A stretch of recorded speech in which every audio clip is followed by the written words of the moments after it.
नमस्कार, मैं पूजा। SCG group की सहायता से इनमें ट्रैवल प्रस्तुत हेल्थ टॉक इस विशेष शो में मैं पूजा फिर से एक बार आप सभी का मनपूर्वक स्वागत करती हूँ। आज का हमारा विषय है हेड नेक कैंसर के शुरुआती लक्षण और उसके शुरुआती संकेत क्या होते हैं। इस बारे में आज हमें सविस्तर जानकारी देने वाले हैं डॉक्टर यश माथुर। सबसे पहले मैं डॉक्टर का थोड़ा सा इंट्रोडक्शन आपसे कराती हूँ। डॉक्टर यश माथुर जो है वो एससीजी कैंसर सेंटर मुंबई में हेड नेक सर्जिकल ऑन्कोलॉजिस्ट है। डॉक्टर ने भारत के प्रीमियर ऑन्कोलॉजी संस्थान टाटा मेमोरियल सेंटर मुंबई से हेड नेक सर्जिकल ऑन्कोलॉजी और पुनर्निर्माण सर्जरी के क्षेत्र में अपनी फेलोशिप का प्रशिक्षण जो है वो पूर्ण किया है। ऐसे डॉक्टर यश माथुर आज हमारे साथ हैं और आज हम हेड नेक कैंसर के शुरुआती लक्षण क्या होते हैं और उसके शुरुआती संकेत क्या होते हैं इस बारे में डॉक्टर यश से सविस्तर जानकारी लेते हैं। डॉक्टर, सबसे पहले हमारे इस शो में आपका मनपूर्वक स्वागत है। नमस्कार। नमस्कार जी, जैसे हमने डॉक्टर लास्ट एपिसोड में देखा था कि तंबाकू से रिलेटेड कैंसर जो होते हैं वो किस प्रकार के होते हैं और तंबाकू कितना घातक हो सकता है, कितना हानिकारक हो सकता है हमारे शरीर के लिए। और आज का हमारा विषय है हेड नेक कैंसर के शुरुआती लक्षण और संकेत क्या होते हैं। तो सबसे पहले मुझे लगता है इसी बात से हम शुरुआत करते हैं कि हेड नेक कैंसर के शुरुआती जो लक्षण होते हैं वो एक्चुअली में क्या होते हैं डॉक्टर? तो हेड नेक कैंसर जो है इसके लक्षण समझने के लिए पहले हमें समझना पड़ेगा कि कौन से हेड नेक कैंसर्स होते हैं, कहाँ के होते हैं।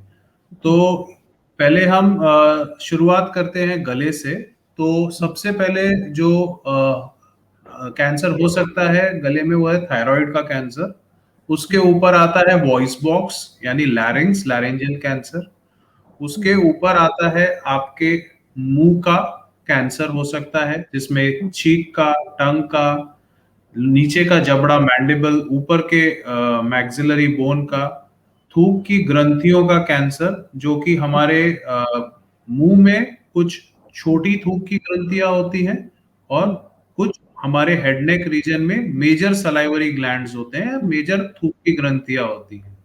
तो हमारे हेड नेक रीजन में 3 मेजर थूक की ग्रंथियां जो होती हैं, सलाइवरी ग्लैंड्स जो होते हैं, वो होते हैं पैरोटिड ग्लैंड जो हमारे कान और जबड़े की हड्डी के बीच में होता है, सबमैंडिबुलर सलाइवरी ग्लैंड जो हमारे जबड़े के नीचे वाले हिस्से में होता है, यहाँ गले में, और सबलिंगुअल ग्लैंड जो हमारे जीभ के नीचे होता है। तो इनका कैंसर हो सकता है। इसके अलावा आंखों का कैंसर हो सकता है, कान का कैंसर हो सकता है, नाक का कैंसर हो सकता है, नेजोफैरिंक्स का मतलब जो गले नाक का पिछला हिस्सा होता है वहां का कैंसर हो सकता है।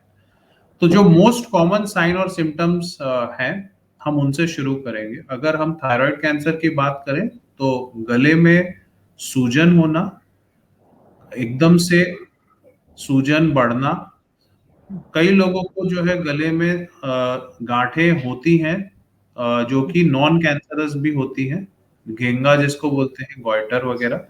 पर सडनली इंक्रीज इन साइज होना किसी गांठ का, या स्किन के ऊपर कुछ इन्वॉल्वमेंट होना सडनली, ये एक लक्षण हो सकता है थायराइड कैंसर का। दूसरा, आवाज में बदलाव होना, सूजन के साथ में आवाज में चेंजेस आना सडनली, सांस लेने में, एफर्ट लेने में थोड़ी सी दिक्कत होने में, थोड़ा सा एफर्ट लेने में, सांस लेने में दिक्कत होना, ये एक लक्षण हो सकता है। इसके बाद हम वॉइस बॉक्स का अगर बात करें लैरेंजियल कैंसर का, तो आवाज में बदलाव, सांस लेने में दिक्कत, जरा भी एफर्ट लेने में दिक्कत होने लगे, जब सांस फूलने लगे, ये सब जो है लक्षण हो सकते हैं लैरेंजियल कैंसर का। थूक की ग्रंथियों का अगर हम देखें तो ऐसा होता है कि थूक की ग्रंथियों के मतलब गाल के पीछे वाला हिस्सा, जबड़े के पीछे वाला हिस्सा और कान के आगे वाला हिस्सा जो है, यहाँ पे हमारा एक बड़ा थूक की ग्रंथि होती है जिसको हम पैरोटिड ग्लैंड बोलते हैं। इस ग्लैंड में से एक नर्व पास होती है जो हमारे फेस को सप्लाई करती है, जिसको बोलते हैं फेशियल नर्व। अगर इस एरिया में कोई कैंसर थूक की ग्रंथि का हो जाता है, सलाइवरी ग्लैंड, पैरोटिड ग्लैंड का, तो हमारी फेशियल पैरालिसिस हो सकती है। एक साइड का फेस जो है वो एकदम ड्रूप हो जाएगा, आदमी उस साइड के फेस का कोई भी एक्सप्रेशन नहीं कर पाएगा, आंखें बंद नहीं कर पाएगा, मुंह में हवा नहीं भर पाएगा, उसके होंठ एक साइड डिविएट हो जाएंगे नीचे के तरफ, थूक गिरता रहेगा वहां से। ये सब जो है थूक की ग्रंथियों का जो है लक्षण हो सकता है, पैरोटिड मैलिग्नेंसी का लक्षण हो सकता है। गले में आकस्मिक एकदम से गांठ आ जाना जबड़े के नीचे वाले हिस्से में, ये मुंह के कैंसर के वजह से भी हो सकता है और सबमैंडिबुलर सलाइवरी ग्लैंड के वजह से भी हो सकता है। ये दोनों कारण हो सकते हैं। और फिर मुंह का कैंसर, जिसमें कि हमें बहुत सारे अलग अलग तरीके के लक्षण दिख सकते हैं। हमें ब्लीडिंग मिल सकती है, किसी किसी को पता ही नहीं चलता कि उसके जीभ में जो अल्सर है वो अल्सर एक कैंसरस हो सकता है। उस वजह से जब ब्लीडिंग शुरू होती है तब वो उसको सीरियसली लेता है। मुंह का कम होना, मुंह का खुलना कम होना, मतलब धीरे धीरे किसी का अगर मुंह कम खुलते जा रहा है तो ये एक बहुत चिंताजनक साइन है। ये एक तरह के पहले वाली कंडीशन हो रही है जिसको हम ओरल सबम्यूकस फाइब्रोसिस बोलते हैं। ये हो सकता है। जीभ का लचीलापन जो होता है, जीभ को बाहर निकालने में दिक्कत होना, ये एक जो है लक्षण हो सकता है कि जीभ का कैंसर हो रहा है।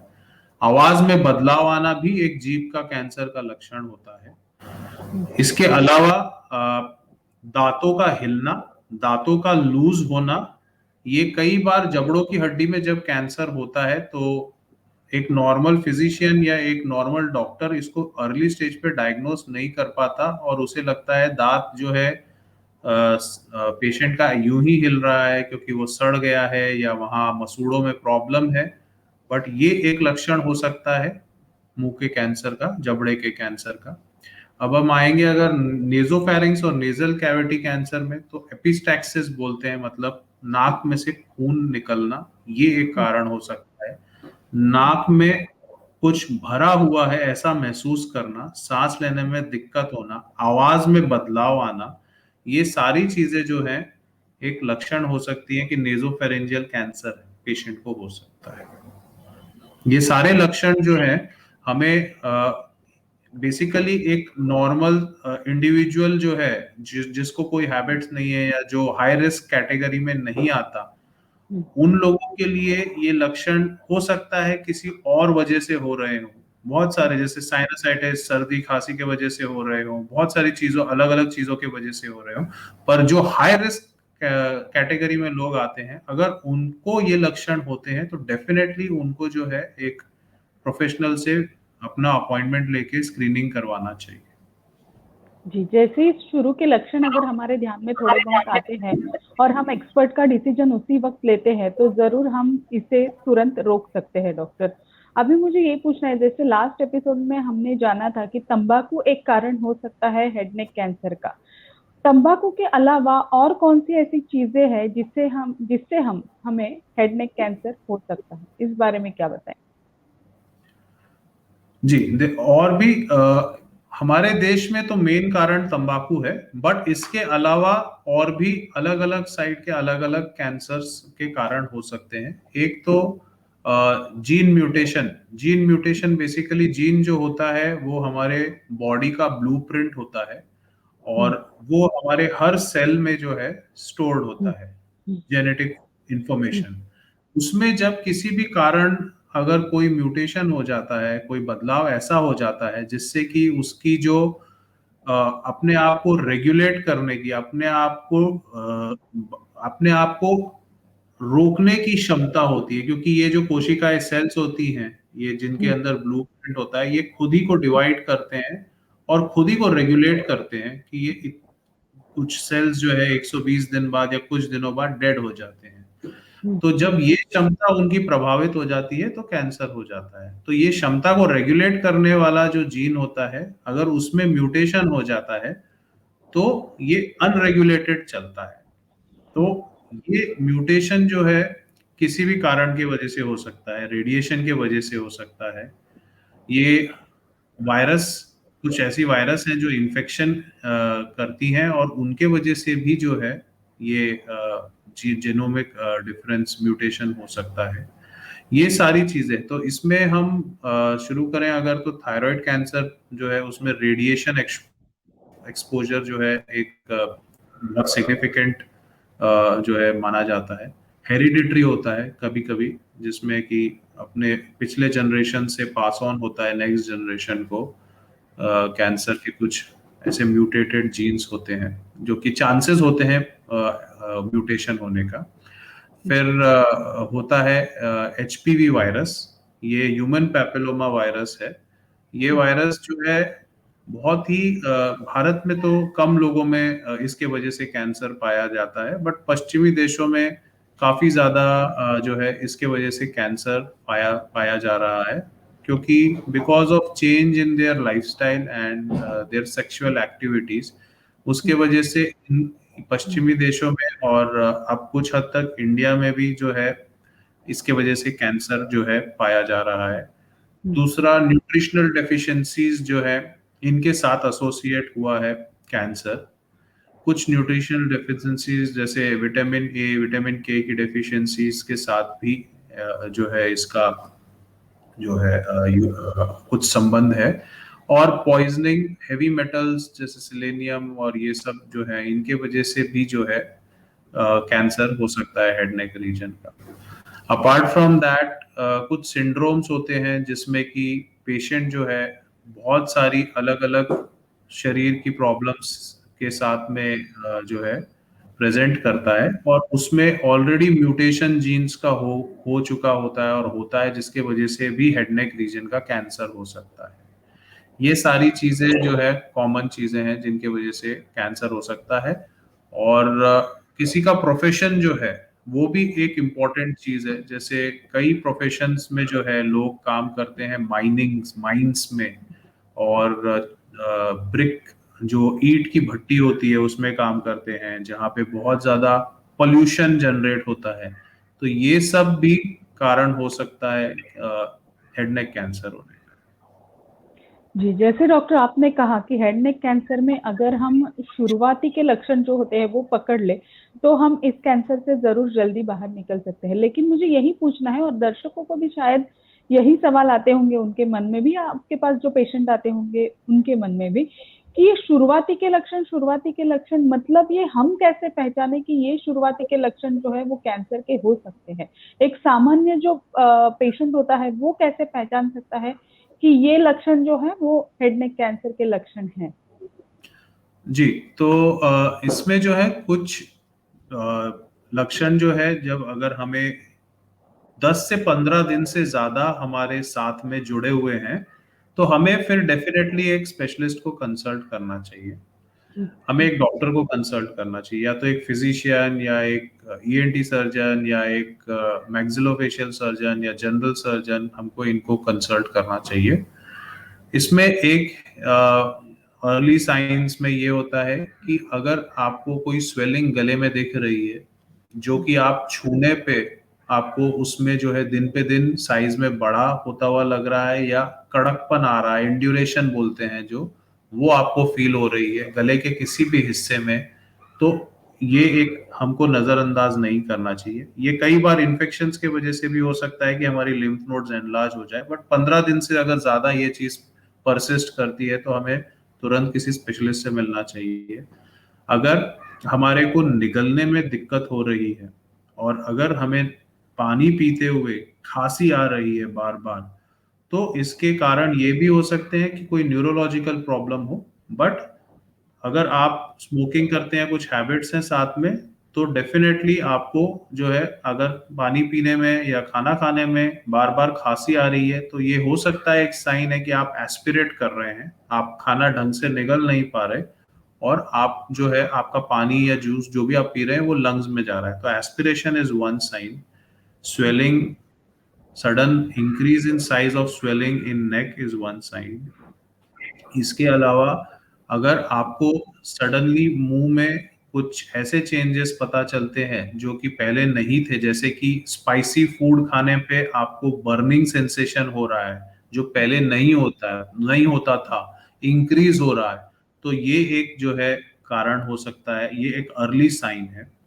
आपको जीभ में जो है दर्द हो रहा है बोलने में और निगलने में, और ना केवल ये, आपको अगर गले में जो है एक बोलने के टाइम आपकी जो वॉइस है वो अगर ऐसी है जैसे कि हम बोलते हैं हॉट पोटैटो, जैसे कि एक उबला हुआ आलू हमने अगर मुंह में रख लिया तो कितनी तकलीफ होती है, अगर वैसी आवाज निकलती है तो इसको हम बोलते हैं हॉट पोटैटो वॉइस। इसमें जो है आपका ओरोफेरिंक्स यानी जीभ के पिछला हिस्सा और टॉन्सिल, अगर इस एरिया में कोई सूजन या कैंसर जैसे लक्षण है तो ये ऐसे टाइप की आवाज आपकी बन जाएगी। तो इसको आप जो है ध्यान रख के जो है इसका जो है अर्ली साइन इसको मान सकते हैं। और दूसरा, अपना सेल्फ एग्जामिनेशन जो है हर पेशेंट को या हर इंसान को जो है महीने में आदत डालनी चाहिए एक बार कि वो अपना ओरल सेल्फ एग्जामिनेशन करे, नेक का भी और ओरल कैविटी का भी। तो ये सब चीजें करने से जो है हम अगर कोई साइंस है, अर्ली साइंस है या कुछ भी ऐसी चीजें हैं जो कि सस्पिशियस है, हम उनको जो है तुरंत पकड़ सकते हैं। जी, बिल्कुल। अगर एक बार पता चलता है कि शुरुआती के लक्षण ये कैंसर के हैं, अगर हम एक्सपर्ट के पास जाते हैं और उसके बाद हमें पता चलता है कि हाँ बाबा, आपको इस टाइप का कैंसर है, फिर उन्हें सवाल पड़ता है कि अभी हम किसके पास जाएँ, अभी हम कौन से स्पेशलिस्ट को जाके मिले, किस एक्सपर्ट को जाके मिले? इस बारे में डॉक्टर आप क्या एडवाइस देंगे हमारे दर्शकों को? जी, तो अगर आपको कोई भी ऐसा लक्षण होता है जो कि आपको नॉर्मल नहीं लग रहा है, जैसे कि मुंह में कोई लाल छाला जो कि नॉन हीलिंग अल्सर जो कि 15 दिन से ज्यादा आपका प्रेजेंट है और फिर रिड्यूस भी नहीं हो रहा साइज में, वो परसिस्ट कर रहा है या साइज में बढ़ रहा है 2 हफ्ते से ज्यादा, जो भी आपने मेडिकेशंस लिए उसके बावजूद, ये या फिर ऐसा कुछ आपके मुंह में व्हाइटिश पैच आपको दिख रहा है जो कि पहले नहीं था और जो कि स्क्रेपेबल नहीं है। मतलब स्क्रेपेबल मतलब आप अगर उसको अपने हाथ से या ब्रश से उसको अगर थोड़ा सा जेंटली आप उसको निकालने की कोशिश करें और फिर भी अगर वो नहीं निकले, तो ये एक नॉन स्क्रेपेबल लीजन जो है ये एक लक्षण हो सकता है कि आपको ये जो है एक डेंटिस्ट या एक ईएनटी सर्जन के पास में जाके तुरंत इसका एग्जामिनेशन कराना चाहिए। अगर मसूड़ों में सूजन है और वो सूजन का कारण बहुत कॉमनली जो है, डॉक्टर्स भी कंफ्यूज हो जाते हैं कई बार कि ये मसूड़ों के सूजन की वजह से या मसूड़ों की अनहेल्दी कंडीशन के वजह से पेशेंट को जो है दांत हिलने की प्रॉब्लम हो रही है, या फिर ऐसा भी हो सकता है कि ये पेशेंट हाई रिस्क कैटेगरी का है, इसके मसूड़े जो सूजन वाले दिख रहे हैं उनमें कैंसरोमेटस चेंजेस हो गए हैं, मतलब कैंसर के पहले के चेंजेस हो गए हैं। तो ऐसे केसेस में कई बार जो है डॉक्टर्स दांत निकाल देते हैं और पेशेंट की जो वहाँ चेंजेस हो बैठे हैं उनको और आसान रास्ता मिल जाता है ग्रो करने का हड्डी के अंदर, क्योंकि दांत जब निकल जाता है तो एक्सट्रैक्शन टूथ सॉकेट जो है एक बहुत आसान रास्ता होता है जिसके थ्रू कैंसर जो है डायरेक्ट हड्डी के अंदर इन्वेड कर सकता है। ये सब लक्षण अगर आपको है तो आपको तुरंत जाके जो है एक डेंटिस्ट को, एक ओरल सर्जन को या एक ईएनटी सर्जन को जरूर दिखाना चाहिए। मुंह के अंदर अगर आपके हार्ड टिश्यू बन रहा है, हार्ड बैंड्स बन रहे हैं, व्हाइट कलर के बैंड्स बन रहे हैं, ये खासकर उन लोगों में बनते हैं जो सुपारी खाते हैं या गुटखा खाते हैं। तो ये व्हाइट बैंड्स अगर आपके मुंह में बन रहे हैं और आप अपना सेल्फ एग्जामिनेशन करने के टाइम अगर फील कर पाते हैं कि मेरी स्किन जो है, मेरी जो म्यूकोजा है मुंह की, वो हार्ड हो रही है, सख्त हो रही है पहले से, तो दिस इज अ साइन कि आपको अपनी हैबिट छोड़ देनी चाहिए and you should definitely go for a treatment. Early stages में ये जो कंडीशन है जिसको हम ओरल सबम्यूकस फाइब्रोसिस बोलते हैं, इसका फार्माकोलॉजिकल मैनेजमेंट यानी दवाइयों के थ्रू कुछ मैनेजमेंट होने से फायदा नतीजा मिलता है as compare to later stages.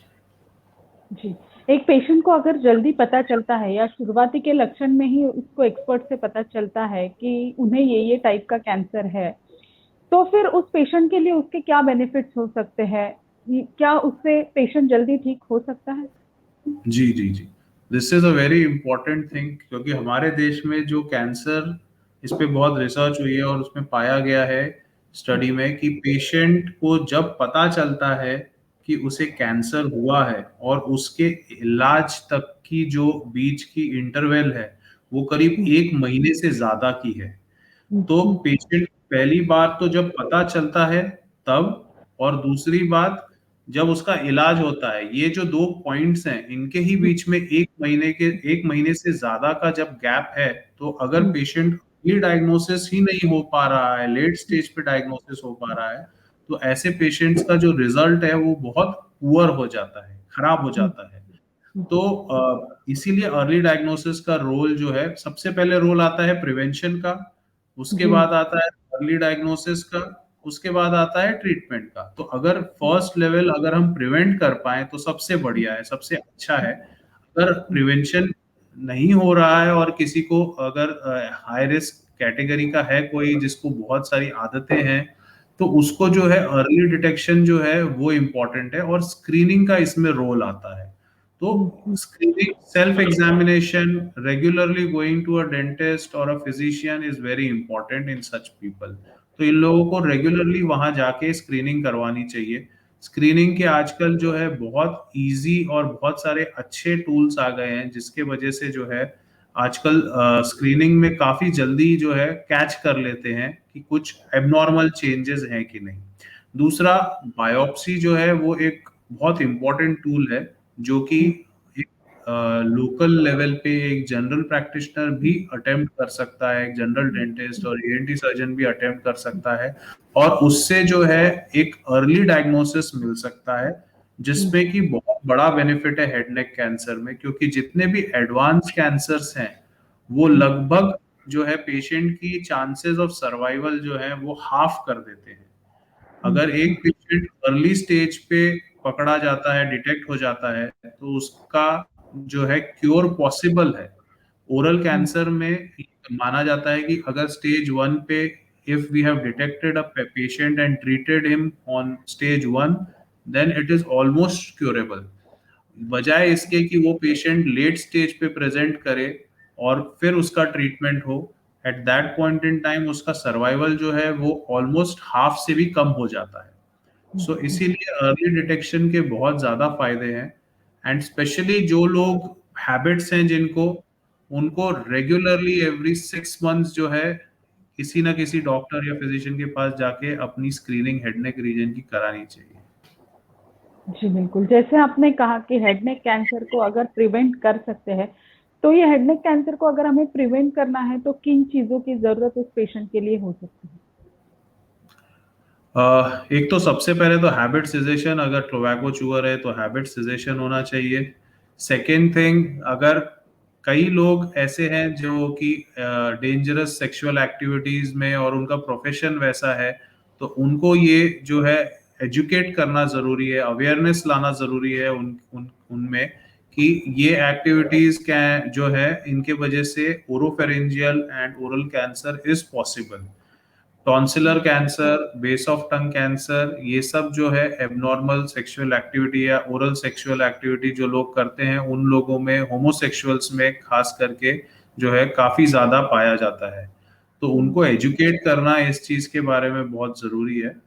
Secondly, self examination मैं थोड़ा डिटेल में बताना चाहूंगा कि हर जी। वो इंसान जो कि स्मोकिंग या टोबैको या अल्कोहल कंज्यूम करता है, उसको अपना ओरल सेल्फ एग्जामिनेशन जरूर करना चाहिए, जिसमें कि वो मिरर के सामने खुद खड़े होके दिन में 3 मिनट से 5 मिनट के लिए अपनी एग्जामिनेशन कर सकता है, जिसमें उसको अपने दोनों हाथ यूज करके अपने लोअर लिप को इस तरह इवर्ट करके अपना लिप चेक करना चाहिए, इसी तरह अपने अपर लिप को भी इवर्ट करके चेक करना चाहिए।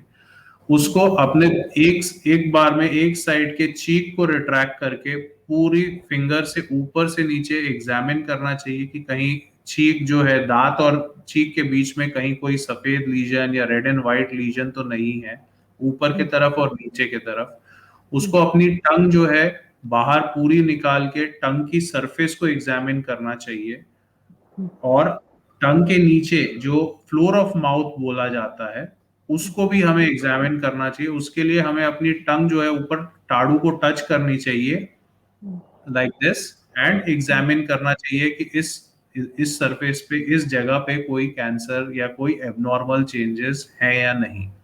ये 3 मिनट्स का ओरल सेल्फ एग्जामिनेशन जो है बहुत फायदेमंद हो सकता है, क्योंकि ऐसे कुछ हिडन एरियाज होते हैं हमारे मुंह में जो हम रूटीन ब्रशिंग के टाइम या रूटीन एग्जामिनेशन के टाइम देखते नहीं, चेक नहीं करते, और ऐसी ही जगह पे ये लीजन्स पनपते हैं और आगे बढ़ते हैं।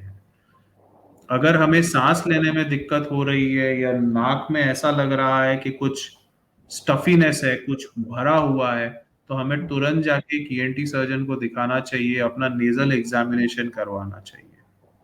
This can be a sign. जी बिल्कुल, जैसे कि आज के एपिसोड में आपने डॉक्टर हमारे दर्शकों को बताया कि हेड नेक कैंसर के शुरुआती के लक्षण क्या होते हैं, और फिर अगर शुरुआती के ही संकेत हमें ध्यान में आए और अगर हम उस चीज पे किसी एक्सपर्ट को दिखाए और तुरंत हमें उस चीज का इलाज मिले तो हम जरूर इससे बाहर निकल सकते हैं। डॉक्टर, आज आपने बहुत आसान शब्दों में हमारे दर्शकों को मार्गदर्शन किया, इसलिए आपका बहुत बहुत धन्यवाद, शुक्रिया, नमस्कार। नमस्कार, थैंक यू। इनमेट ट्रैवल के इस फेसबुक पेज पे हम हर दोपहर 3 से 5 बजे के बीच लाइव आएंगे। एससीजी ग्रुप ऑफ हॉस्पिटल्स के अलग अलग डॉक्टर रोज दोपहर 3 से 5 बजे के बीच हमारे साथ लाइव होंगे। अगर आपको भी कैंसर से लेके कोई सवाल डॉक्टरों से पूछने हैं तो जरूर आप हमें इस लाइव कार्यक्रम के दौरान कमेंट कीजिए, हम आपके हर एक सवाल डॉक्टरों से पूछने की जरूर कोशिश करेंगे। अगर आपको हमारा ये कार्यक्रम पसंद आता है तो जरूर आप इसे लाइक कीजिए, शेयर कीजिए, और इनमेट ट्रैवल ये जो हमारा यूट्यूब चैनल है उसे सब्सक्राइब करना बिल्कुल मत भूलिए। आपका एक जो शेयर है वो जरूर किसी कैंसर पेशेंट की जिंदगी इस मार्गदर्शन से जरूर बचा सकता है। आज के लिए बस इतना ही, नमस्कार, धन्यवाद।